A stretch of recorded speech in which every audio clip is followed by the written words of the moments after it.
नमस्ते विद्यार्थी मित्रों। कल हमने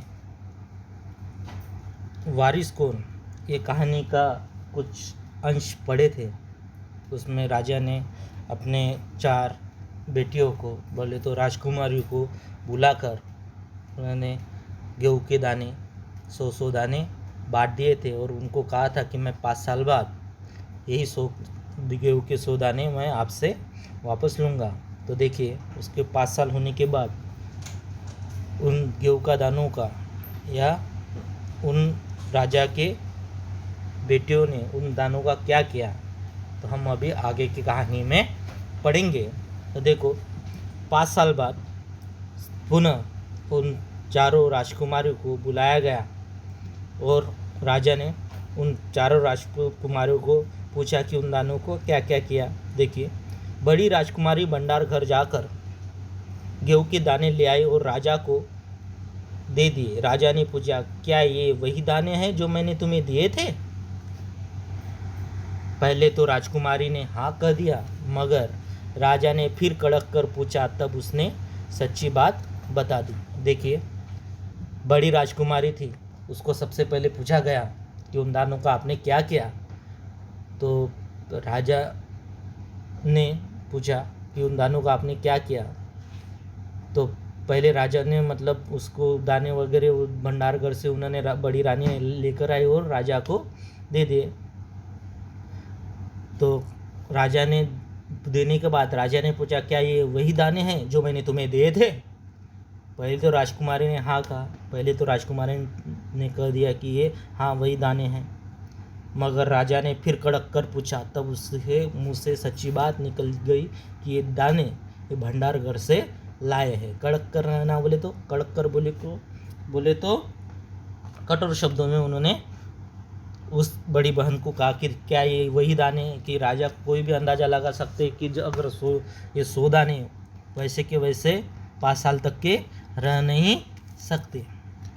तो वैसे इसलिए उन्होंने कड़क कर पूछने के बाद में सच्ची बात निकल गई कि ये जो दाने हैं वो भंडार घर से लाए गए हैं। भंडार घर, देखो इसमें कठिन शब्द है। भंडार घर, भंडार घर यानी जहाँ पे जो अनाज है संग्रहित करके रखा जाता है, भंडारण करके रखा जाता है, उसको भंडार घर कहा जाता है। उसको क्या कहा जाता है? भंडार घर कहा जाता है। उसके बाद में कड़क कर बोले तो कठोर शब्दों में कभी कभी राजाओं को अपने प्रजा के प्रति कड़क कर बोलना पड़ता है। प्रजा से कड़क कर बोलना पड़ता है, मतलब कठोर शब्दों में बात करनी पड़ती है, तभी सच्ची बात बाहर निकलती है। वैसे ही राजकुमारी के लिए उन्होंने कड़क कर पूछा, इसलिए वो सच्ची बात उनके मुंह से जुबान में आ गई कि ये दाने भंडार घर से लाए गए हैं। समझ में आया? ओके, अभी आके लेते हैं। राजा ने दूसरी राजकुमारी से पूछा, तुम्हारे दाने कहाँ हैं? दूसरी राजकुमारी अपनी संदूक में से मखमल के खोल वाली डिब्बी उठा लाई। उसमें उसने गेहूं के दाने सहज कर रखे थे। राजा ने उसे खोलकर देखा, दाने सड़ गए थे। देखो, दूसरी राजकुमारी से पूछा गया कि तुम्हारे पास जो दाने दिए थे 5 साल पहले, वो दाने कहाँ हैं? तो दूसरी रानी ने, आपको पता है कि वो संदूकची में उसको संभाल कर रखे थे।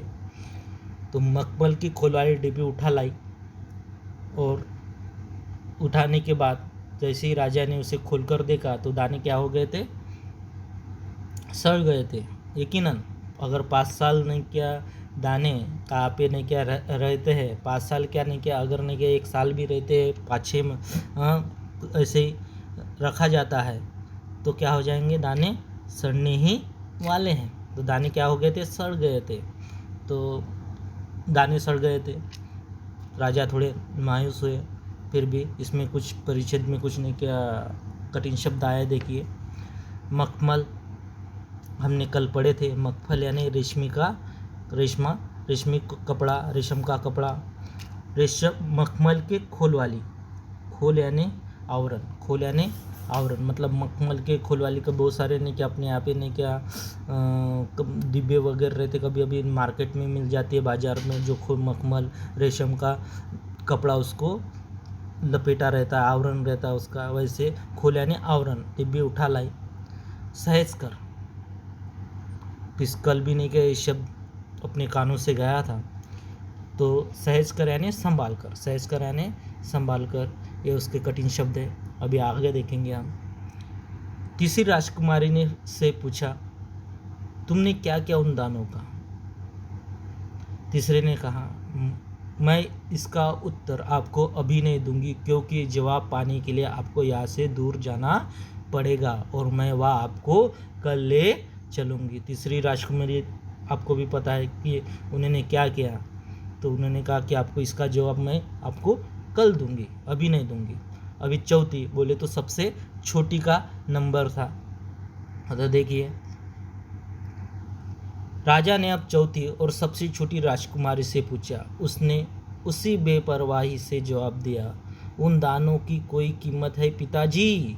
वैसे तो ढेरों दाने भंडार में पड़े हैं, आप तो जानते हैं ना, मुझे गेहूं के भुने दाने बहुत अच्छे लगते हैं, सो मैं उन्हें भुनवा कर खा गई। आप भी पिताजी किन किन चक्रों में पड़ जाते हो? देखो, राजा जब चौथी लड़की, सबसे छोटी नटखट, तो बेपरवाही बोले तो लापरवाही से जवाब दिया, उन दानों की कोई कीमत है, कोई वैल्यू है पिताजी?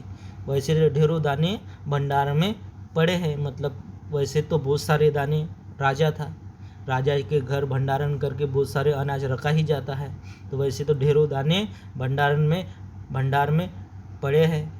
आप तो जानते हैं मुझे गेहूं के भुने दाने बहुत अच्छे लगते, तो आपको पता है कि मुझे भुनकर जो गेहूं के दाने भुनकर खाने में बहुत आनंद आता है, इसलिए मैं भुनवा कर वो खा डाली।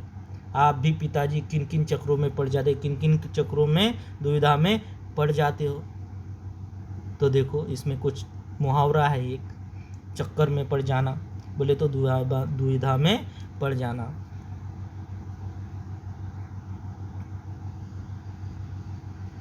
देखो, बेपरवाही बोले तो लापरवाही के साथ उन्होंने जवाब दिया, जवाब है उत्तर, लापरवाही के साथ उन्होंने उत्तर दिया चौथी लड़की ने। उसके बाद में उसने भुनवा कर खा डाले थे। उसके बाद में मुहावरा है, चक्कर में पड़ जाना, दुविधा में पड़ जाना। चक्कर में पड़ना बोले तो दुविधा में पड़ना, ये क्या है? मुहावरा। क्या है? मुहावरा।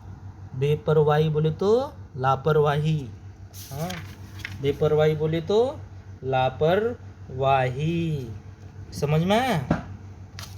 तो देखिए, यह हो गया चौथी लड़की का भी जवाब। अभी सुन ले, अभी उम्मीद थी वो किसके ऊपर?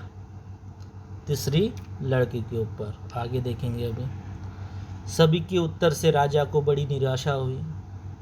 चारों में से अब उसे केवल तीसरी बेटी से ही थोड़ी उम्मीद थी। अभी सभी के जवाब सुन रहे थे, सिर्फ तीसरी लड़की ने कहा था कि मैं आपको उसका उत्तर, जो भी 400 दानों का जो भी किया हो, मैं आपको कल बताऊंगी। तो अभी तीसरी बेटी पर राजा की उम्मीद थी, राजा को उम्मीद थी। तो देखो, उम्मीद यानी आशा, उम्मीद यानी आशा थी कि वो उन दानों का सदुपयोग किया होगा। देखो आगे।